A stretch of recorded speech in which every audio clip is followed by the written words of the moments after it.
Hi, Paul Arnold here, sometimes known as Stuttering Professor, and today I want to talk to you about negotiation skills. And why in particular do I want to talk about this? Because actually, if you think about it, you are the sum of every decision you've taken within your life right now. And in many ways, a lot of those decisions you made, you've had to negotiate your way there. So in many ways, the stronger your negotiation skills, the greater the outcome is going to be. Now, I want to not focus on classic procurement discussions of negotiation. If frankly you're interested in that, then David Meikle is your man to talk to you about that stuff. I want to talk to you about the everyday negotiations we have in management of the people at work, our stakeholders, and obviously the management of our people within our own personal lives. Because the reality is that most of the negotiation we are going to be looking at in our lives are to do with ongoing relationships. And in this place, we've got to be building a win-win situation rather than a win-lose. Because as soon as you get into a win-lose, you know what? They're going to remember you and they're going to try to get their own back at some point in time. So actually, the fundamental thing you've got to start with negotiation is how can we both win out of this stuff? How do we create a bigger pie out of this stuff? And I want to talk to you about three things. I want to talk about people, I want to talk about strategy, I want to talk about techniques. So let's take those three in turn. Let's talk about people. As we all know, all negotiation is about people, it's about relationships, it's about trust, it's about rapport. So actually, we do need to spend a lot of time up front about that and don't rush straight into the nitty gritty. You've got to get to know them and get to understand them. And I really think that one of the things you've got to do is you really got to try to quote that phrase, walk in their moccasins, see it from their side. That's out of respect. But also the more you can understand it, the more you can create options that meet what are their fundamental needs. And actually, therefore, once you've done that, you can then sort of create a space whereby you allow them to understand where you are coming from as well. And we'll talk a little bit more about that. But if you get to know their underlying wants and most importantly, their underlying whys, then as such, you are going to be able to much better be in a place of negotiation because you know what you're negotiating against. Otherwise, all this holding cards close to your chest and not sharing anything doesn't help, because then we're just in a pretend game. And what we've got to do is actually we've got to give a bit to allow them to give a bit, to allow them to give a bit. And once we build the trust up, it's always about creating a safe space, a safe place for people to talk into. And that's what we've got to go and do. So start with a place of curiosity. And I always talk about the 5 whys, the 5 W's. That's very interesting. You say that. Could you explain a little bit more about that? Listen, that's great. So is that important for you? Why is that important for you? Tell me some more about why that's important to you. Where does that lead to? What's the challenge in that area? If you go in a place that you are seeking and you're using questions, it's a very powerful and a very,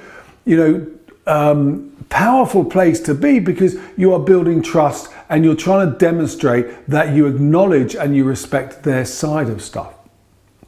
And when you're doing that, there's all that active listening you've got to be doing, because they'll not always say exactly, particularly when there's negotiating for a start, there's a bit of hiding stuff away. And listen with your ears and with your eyes and with your feelings. That classic thing about 7% communication only comes from the words we use, 38% from our tonality and 55% from our body language.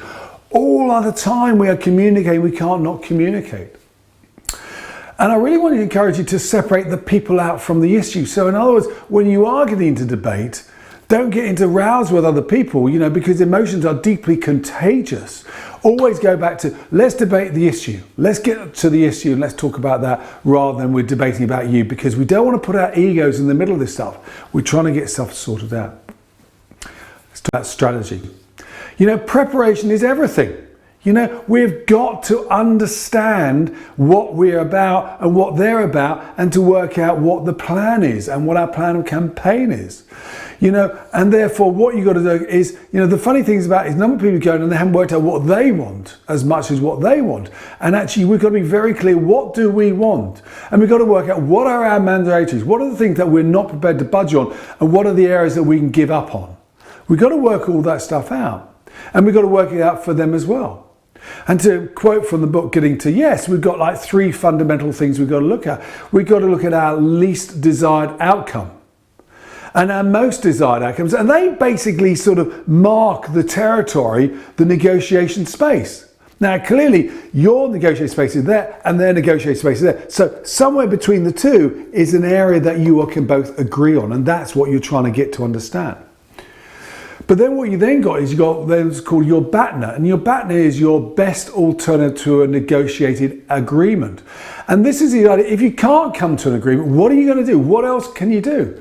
And the more clearer you are about what you would do if you can't agree, the stronger you will be able to be in that negotiation. Like, if we don't agree, that's fine. We're going to go off elsewhere. There are other suppliers we can talk to. And actually, in many ways, one of the things that undermines many negotiations is we underestimate the power we have in that place of negotiation. And what the Batna does, the Batna really helps to strengthen up our belief that we're fine about this stuff. If we can't agree, that's fine, we're going to walk away. But however, what we're trying to do is to understand what they want and what we want and work out the mutual area in between. That's where we've got to get to. And I think what you've got to do is you've always got to work upon find the shared high point, the point we can all agree to, the bigger picture. Look, we're all here together to agree this one. Do we agree that point? And actually, when we're starting to lose ourselves in small points, we can keep going back up to, no, that's what's important. Let's not remind ourselves that is the important thing. What's the vision we're trying to get to? And in many ways, if you can bring that alive in a way to like, here's an example, here's a video we made about why this is important. That helps to bring emotions into it and start to lock us into, there's these key images we're going to post around the room of the vision of what we're all trying to get to. Then actually, we've got to make sure we've done our homework. We've got to look at the numbers. And numbers is very funny. Numbers seem to have a greater authenticity, than actually just talking words. 53 is a really important, it's solid, it's certain.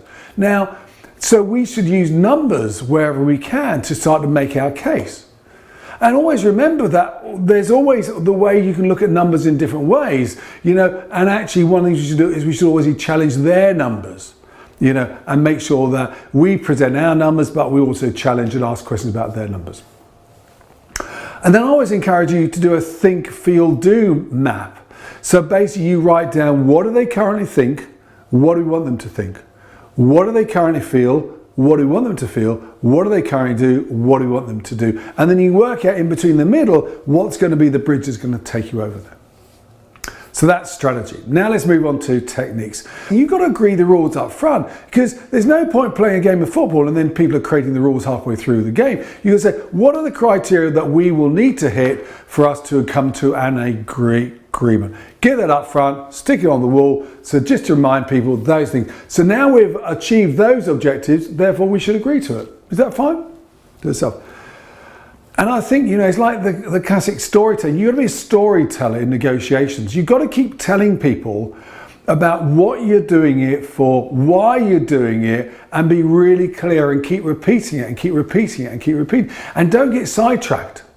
You may try to sidetrack them, but don't get sidetracked. Keep returning to your core. To quote the great Stephen Covey quote, keep the end in mind. And therefore, one of the things is that, I think you've got to sort of keep, when actually things get to a bit of a roadblock, you've got to sort of push it back on to them. So, how can we make this happen? What has to happen to make it happen? Can if is another way of doing it as well. And offer multiple solutions. How about that? How about that? How about that? Because you've got to get through that blockage to find a way through. And then I also think that, basically don't be afraid of using the power of silence. Sometimes, we actually rush too quickly to say something. And I think, just keep quiet, nod, encourage them to say some more, and you never know, they may get to actually reveal a little bit more than you thought they were. And likewise, in the same way, have an observer. Because you're so caught up in your thinking process and thinking what to say next that you're missing subtle clues, which actually, having an observer will say, yeah, did you notice? Yeah, there was that little look between those two when you said that. And their eyes raised at that point. So always have those things.